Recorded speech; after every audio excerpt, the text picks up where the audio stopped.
제가 글을 하나 읽어 드릴게요. 딸막한 글인데 한번 잘 들어보세요.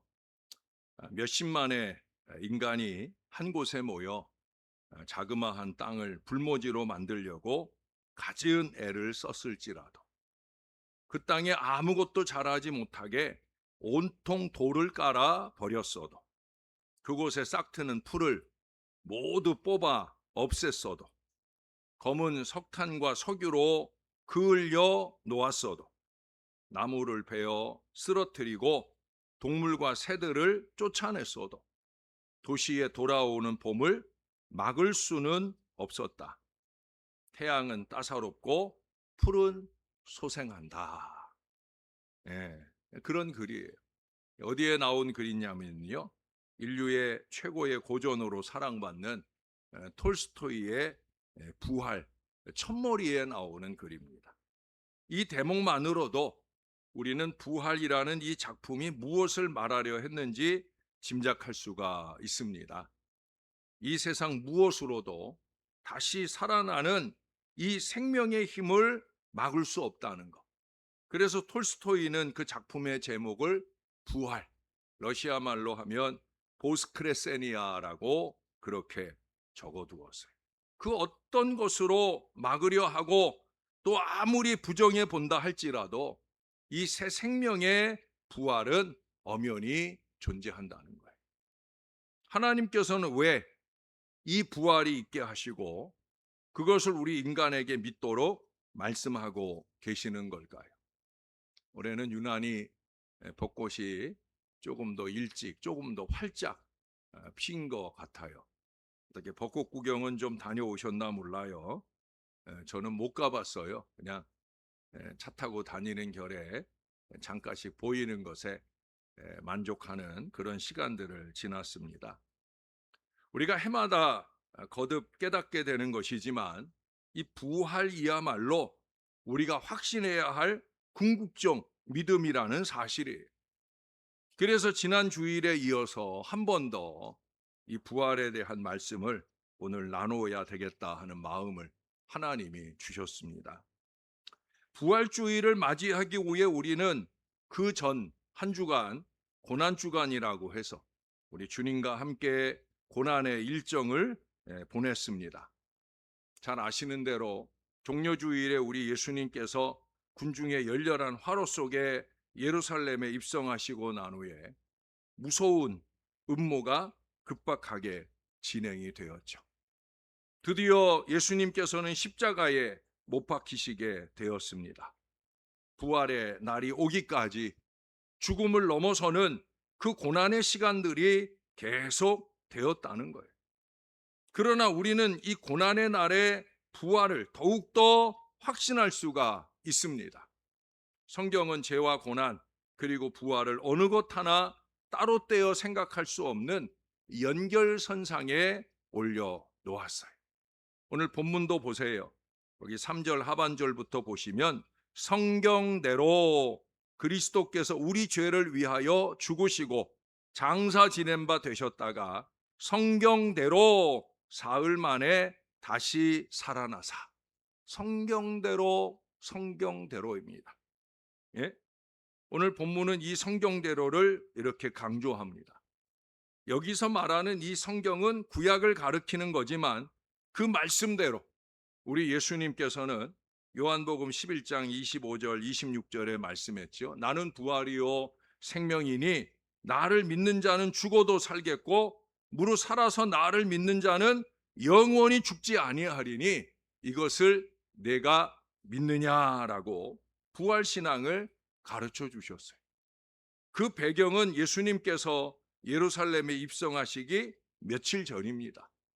예루살렘에서 한 오리 정도 떨어진 베다니 마을에 마르다, 마리아 그리고 나사로라고 하는 삼남매가 살고 있었습니다. 이 가족은 예수님을 극진히 사랑하며 헌신의 모범이 되었으나 어찌된 일인지 이 젊은 나사로가 그만 병에 걸려 죽고 말았어요. 예수님은 그때 요단강 건너편 요한이 처음으로 세례를 주던 그곳에 계셨었는데 그곳에서 예루살렘 부근 이 베다니까지는 꼬박 하루끼리 베다니의 나사로가 죽었지만 예수님께서는 그곳의 사역으로 인해서 이틀 후에야 비로소 출발하실 수 있었습니다.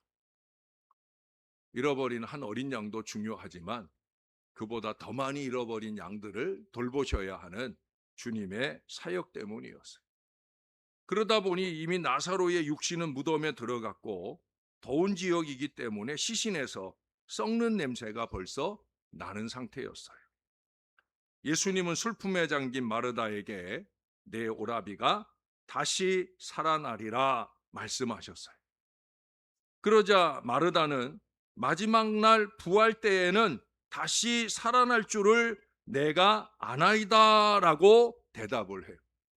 이 대답만도 대단한 거예요. 왜냐하면 마르다의 이 말은 그 당시 유대인의 신앙으로는 조금 생소하게 여겨지는 것이었어요. 그 이유는 구약의 유대교는 죽음 후의 부활과 생명에 대해서 확실한 믿음을 주고 있지 않았기 때문이에요. 그래서 예수님 당시에 사두개파라고 하는 그런 부류들도 생기게 되어지는 거예요. 에스겔 37장의 말씀처럼 마른 뼈 집단이 군대를 이루어 살아나는 그 환상의 기록은 있지만 환상이죠. 예? 개인의 부활이 구체적으로 제시되었던 것은 아닙니다. 그렇다면 마르다는 어떻게 이 마지막 날의 부활 신앙을 가질 수 있었을까 하는 거죠. 아마도 얼마 전 유대인의 명절 때 우리 주님께서 예루살렘에서 행하신 이 부활 선포를 생생하게 기억하고 있었기 때문이에요. 말씀을 들으면 마음에 새겨두는, 그것이 아직은 믿음으로 가지 못하고 아는 수준일지라도 내가 아나이다, 그 고백을 하는 단계로 가더라는 거예요. 주님이 요한복음 5장 28절 이하에 가르쳐 주신 말씀은 이렇습니다. 이를 놀랍게 여기지 말라. 무덤 속에 있는 자가 다 그의 음성을 들을 때가 오나니 선한 일을 행한 자는 생명의 부활로, 악한 일을 행한 자는 심판의 부활로 나오리라. 예수님은 생명의 부활이든 심판의 부활이든 그때는 모든 사람이 무덤에서 다 일어난다 말씀하셔요. 마르다는 예수님이 말씀하신 이 마지막 때의 부활을 믿음으로 간직했다는 거예요. 예수님 말씀하시면 그 말씀대로 믿어버리는 대단한 여인이라는 거예요. 그러나 마르다는 마지막 부활은 믿었지만 지금 눈앞에 서 계시는 우리 예수님께서 부활 그 자체가 되신다는 것은 미처 깨닫지를 못하고 있어요. 우리도 역시 성경 말씀을 믿는다 하면서도 막상 예수 그리스도가 말씀 그 자체이시며 부활 생명이라는 가장 이 본질적인 사실을 잊어버릴 때가 많은 것 같아요. 예? 그리고 나도 그를 믿으면 생명의 부활을 하게 된다 하는 이 사실도 쉽게 받아들이지 못하고 사는 것 같아요. 그래서 지난주 같이 제가 중요한 이 부활의 선언을 하면서 아멘을 거듭 물어보는데도 불구하고 우리가 제대로 잘 고백하지 못하기도 해요. 정말 부활하셨을까? 정말 내가 죽고 나면 영원한 천국에서 부활하여 영생하도록 살 수 있을까? 이 물음표를 계속 두고 산다는 거예요. 이건 안타까운 일이 아닐 수 없어요. 특히 목회자로선 여러분들을 영원한 천국으로 인도해 드려야 하는 이 사명을 가진 사람으로선 참 안타까운 일이 아닐 수 없어요. 그래서 저는 수없이 자주 강조를 하잖아요. 여러분, 예수님이 바로 이때, 이 순간에 참으로 중요한 말씀을 하고 계시잖아요. 뭐라고요? 나는 부활이요 생명이다. 이 선언을 하신 거예요. 이것은 요한복음에 우리가 얼마 전에도 상고했던 나는 생명의 떡이다 하는 그 첫 말씀으로 시작해서 7번 나는 무엇이다 라는 말씀이 있다고 그랬죠. 오늘 본문에는 5번째 I am으로 예수님 자신의 정체성을 밝히신 대목이에요. 앞서서 자신을 가리켜 생명의 떡이다, 세상의 빛이다, 양의 문이다, 선한 목자라고 하신 예수님은 이제 궁극적으로 내가 부활이요 생명이다라고 하는 아주 중요한 선언을 하셨어요. 이것은 육체적인 차원을 초월하는 말씀입니다. 그렇잖아요. 그 다음에 뭐라고 덧붙여요? 죽어도 산다고 하시고 믿는 자는 영원히 죽지 않는다고 말씀을 하시니 듣는 사람들은 놀랄 수밖에 없는 거예요. 모든 사람은 육체를 갖고 살다가 죽음에 이르면 그 육신이 끝나게 되는 것으로 그렇게 알고 있어요. 그러나 예수님께서는 죽음은 결코 종말이 아니며 그 후에 부활이 있다. 부활은 그리스도를 믿는 믿음으로 인해 영생으로 이어질 것임을 말씀하고 계셔요. 그것을 증명하기 위하여 주님은 이미 죽어 냄새나는 이 나사로를 일으키셨어요. 상상해 보세요. 죽었던 나사로가 썩는 냄새까지 나는데 그가 붕대로 칭칭 동여진 채로 무덤에서 나오는 장면을 생각해 보세요.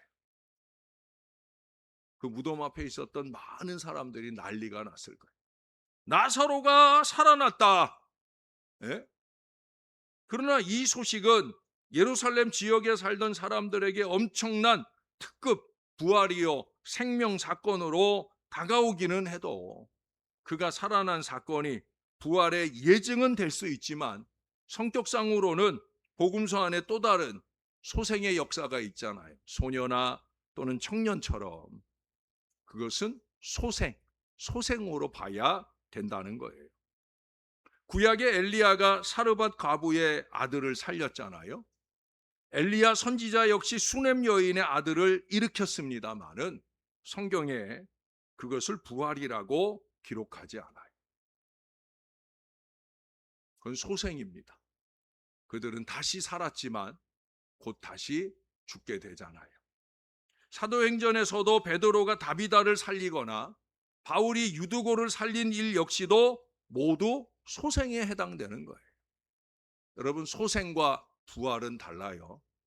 소생은 다시 살기는 했지만 결국 육신의 연한을 따라 결국 이 땅에서 다시 죽어요. 그러나 부활은 아니에요. 한번 부활하고 나면 영생하도록 사라지는 역사를 이루게 된다는 거예요. 소생과 부활은 달라요. 부활은 예수 그리스도에게서만 시작이 되고 오직 그의 주관하심 속에 영생으로 이어진다는 걸 우리는 잊지 말아야 됩니다. 그래서 부활신앙이 중요한 거예요.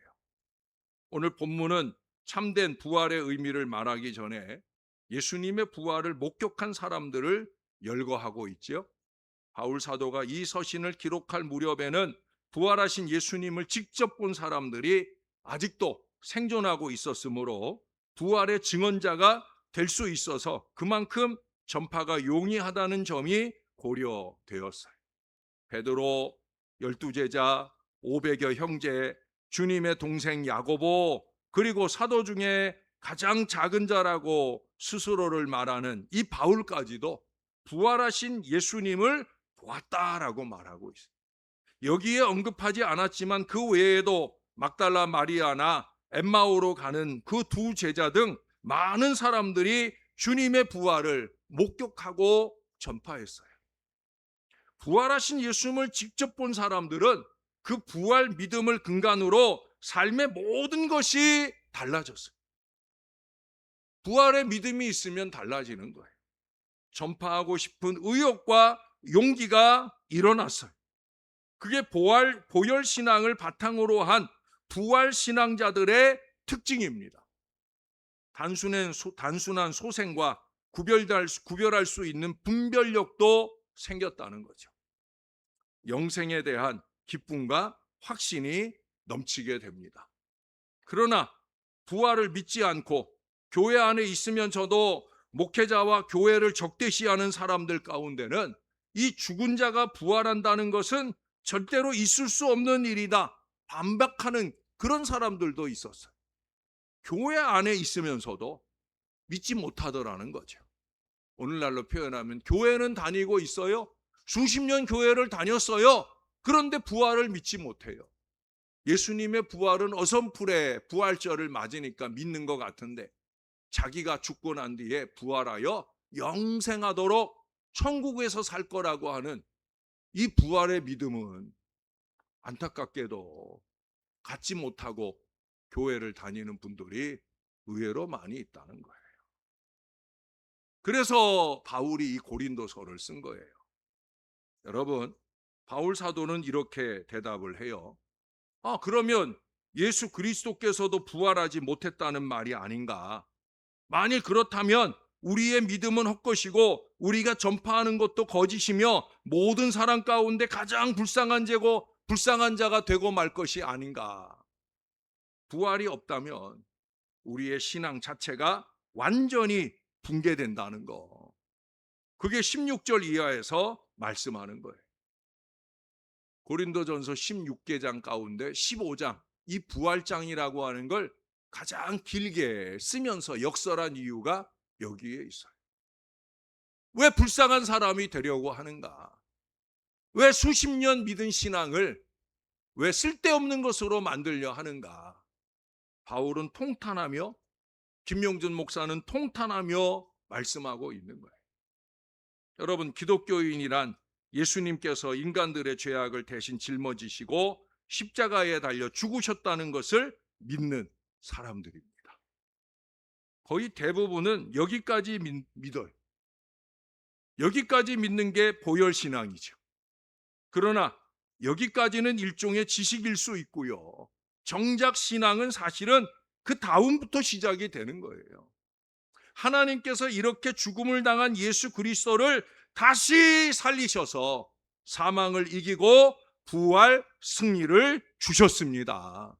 이것을 믿음으로써 비로소 진정한 신앙이 시작되고 그 부활을 이룸으로써 우리의 신앙이 완성되는 거예요. 오늘 본문을 읽는 말씀에서는 예수 그리스도를 부활의 첫 열매라고 말씀하고 있어요. 여러분 20절을 한번 가봅시다. 20절. 우리 같이 한번 읽어볼까요? 시작. 그러나 이제 그리스도께서 죽은 자 가운데서 다시 살아나사 잠자는 자들의 첫 열매가 되셨도다. 할렐루야.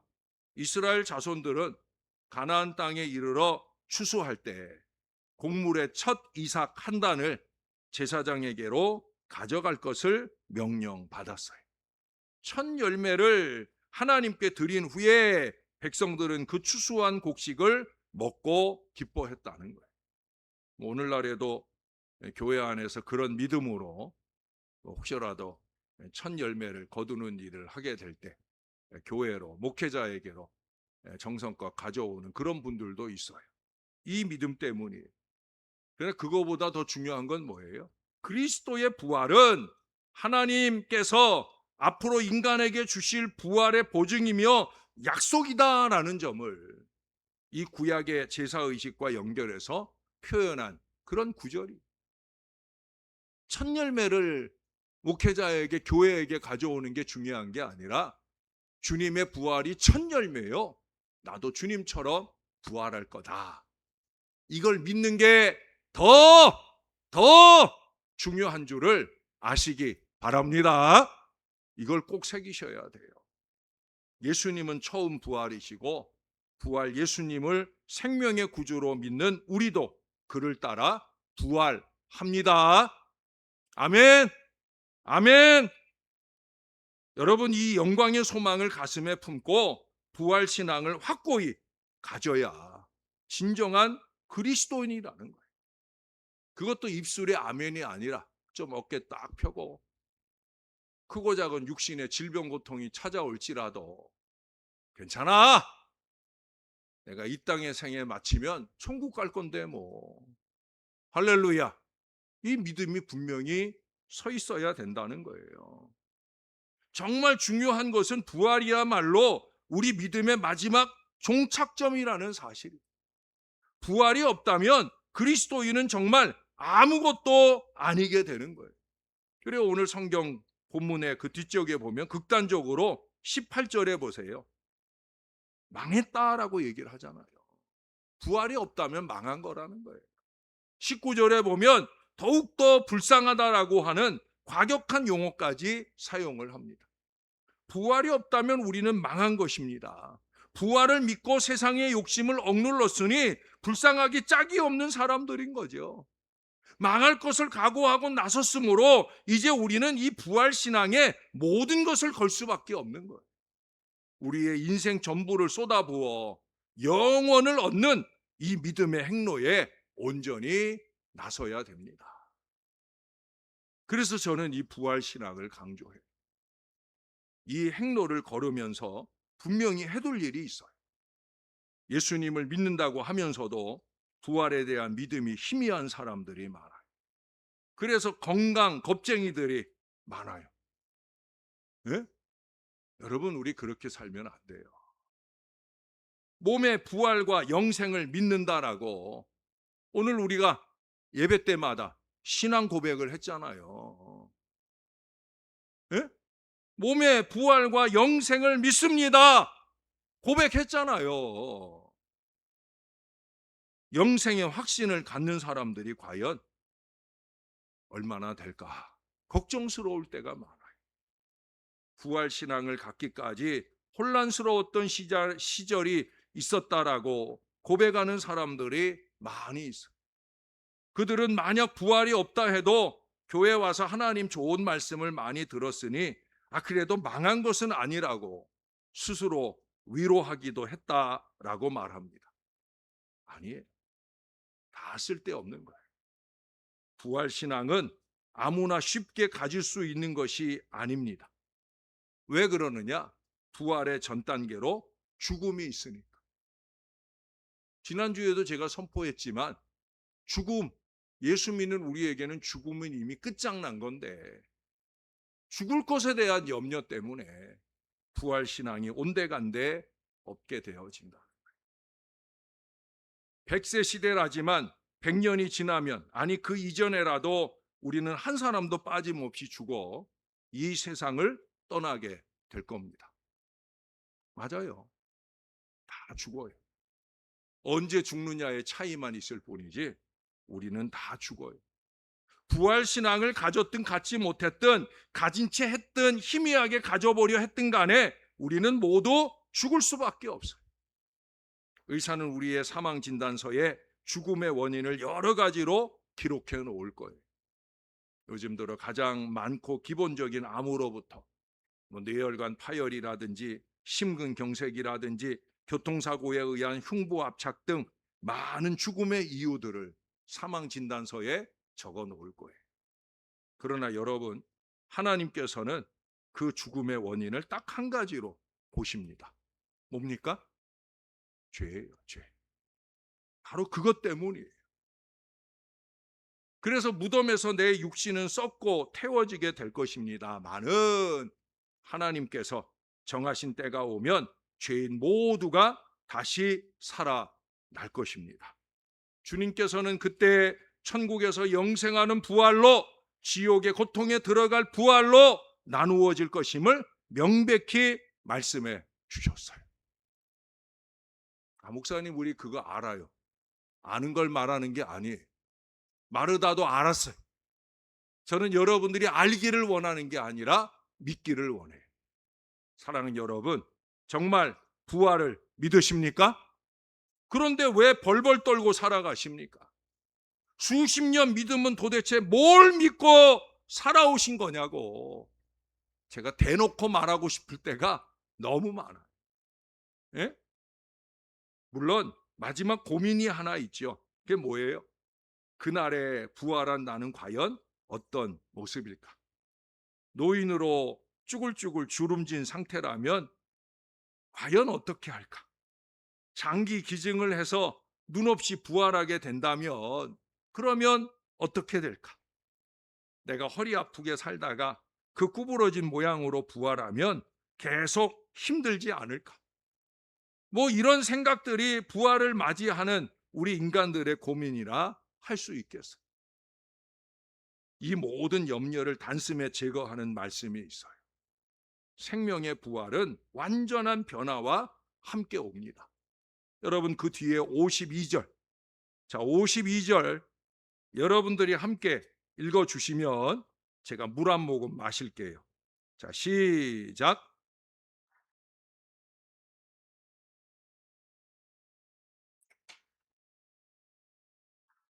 할렐루야, 할렐루야, 할렐루야.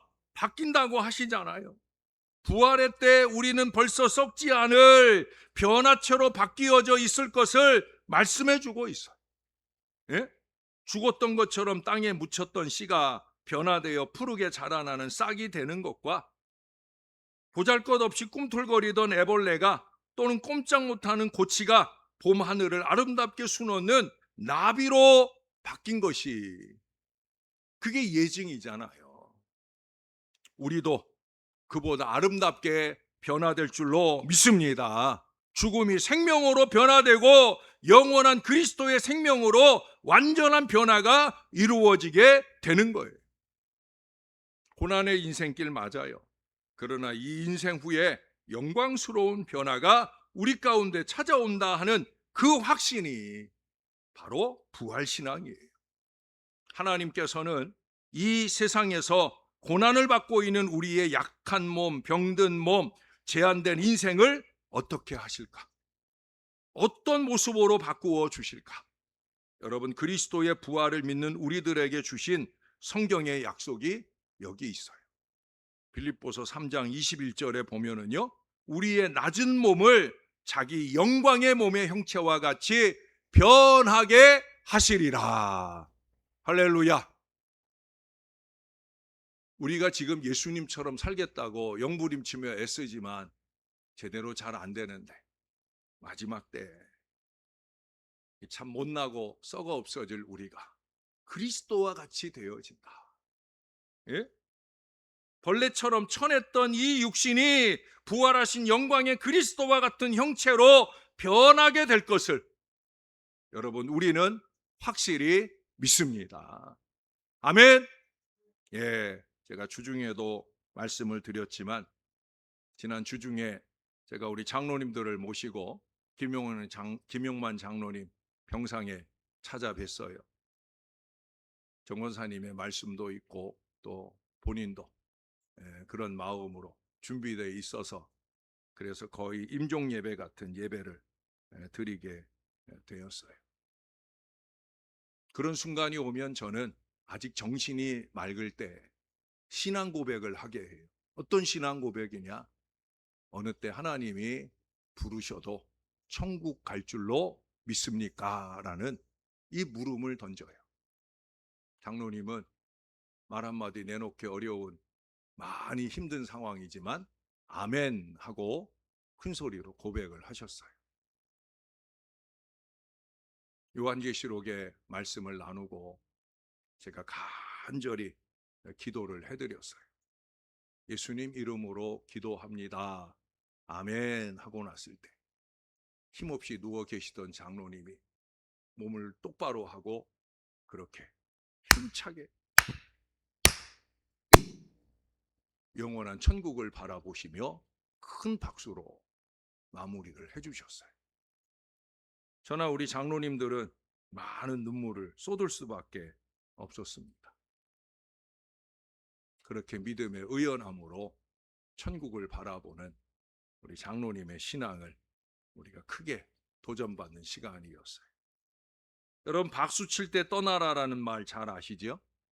그러나 우리 믿는 사람들은 박수 치며 떠날 수 있는 신앙이 되어야 되는 거예요. 보혈 신앙이 뭡니까? 남김없이 아낌없이 쏟아주신 우리 주님의 희생을 믿는 것만 아니라 우리도 그렇게 아낌없이 남김없이 섬기고 희생하며 헌신하며 살겠다라는 마음다짐이 보혈 신앙이에요.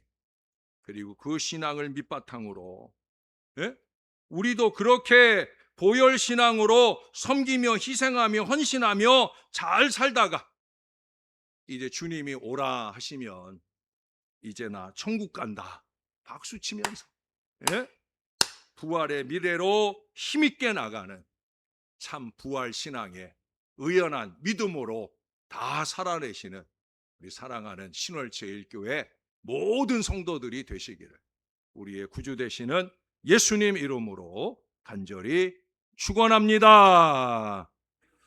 우리 하나님 고맙습니다. 부활은 확실하고 우리는 그 부활을 확신합니다. 예수님의 부활만 믿는 게 아니라 부활의 첫 열매 되신 예수님처럼 우리도 이 땅의 짧은 생에 마치고 나면 영원한 미래를 살 천국에서 부활하게 될 것을 우리는 분명히 확신하며 믿습니다. 이 믿음의 의연함으로 박수치며 떠날 수 있는 그런 담대한 믿음을 저와 이 모든 자녀들에게 더하여 주옵소서. 이 땅에서 더 살라고 하시면 사랑하는 우리 성도들 육신의 어려운 질병 고통에서 치유받고 건강하게 살게 하여 주시고 이제 그만 올라오라 하실 때 박수치며 떠나는 믿음의 인생들 다 될 수 있게 우리 하나님이 우리를 도와 주시옵소서. 주님께 감사합니다. 예수님 이름으로 기도합니다. 아멘.